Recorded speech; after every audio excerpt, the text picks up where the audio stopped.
அரசாங்கத்தின் மீது ஒட்டுமொத்த தமிழர்களுக்கும் ஒரு பயங்கரமான வெறுப்பு வந்துருச்சு. அது வரைக்கும் இந்திய சுதந்திர போராட்டம் அது இதெல்லாம் இருக்கும் பொழுது அந்த சுதந்திர போராட்டத்திற்காக காங்கிரஸோட அர்ப்பணிப்பு அதெல்லாம் பார்த்து ஒரு அன்பா அணுகிய தமிழர்கள் இந்திய எதிர்ப்பு போராட்டத்தில் காங்கிரஸோட உண்மையான முகத்தை பார்த்ததுனால காங்கிரஸை ஒழிச்சு கட்டி திமுகவை அதிகாரத்துக்கு கொண்டு வந்துட்டாங்க.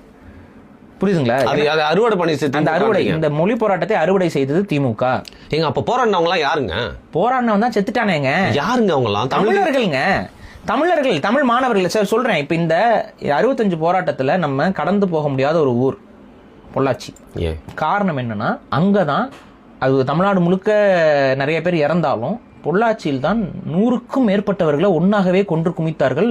இந்திய ராணுவம் வந்து கொலை செய்தது. இந்திய ராணுவம் வந்து அங்க இறக்கி அங்க கொலை செய்தார்கள். இது அந்த பொள்ளாச்சி படுகொலை என்பது இன்றளவும் பேசப்படாமலே கடந்து போற ஒரு விஷயமாக இருக்கு. 100க்கும் மேற்பட்ட மாணவர்கள் வந்து ஒரே இடத்துல அங்க பொள்ளாச்சியில் கொலை செய்யப்பட்டார்கள்.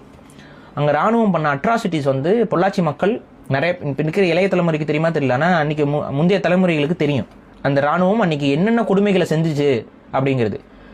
இந்தியா வந்து ராணுவத்தை இறக்கிடுச்சு பொள்ளாச்சியில மக்கள் மாணவர்கள் பயங்கரமா போராடிக்கிட்டு இருக்கிறாங்க, பெரும் திரளாக போராடுறாங்க அப்படின்னு சொன்னோன்னே ராணுவத்தை அங்கே இறக்கிட்டாங்க. ராணுவத்தை இறக்கி சுடுங்கன்ட்டாங்க.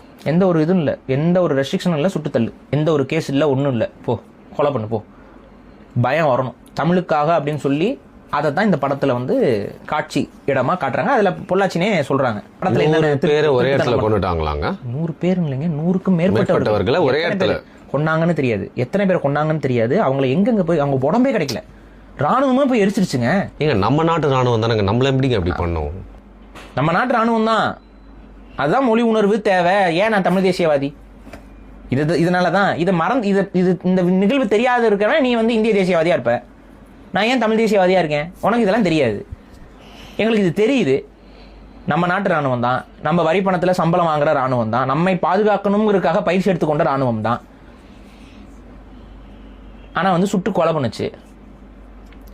அந்த ராணுவம் முன்னேறி வராமல் இருக்கிறதுக்கு மக்கள் வந்து அவங்க வீட்டில் இருந்த மெத்த கித்த எல்லாத்தையும் எடுத்து இந்த பாதைகளில் நெருப்பு எரிச்சாங்க.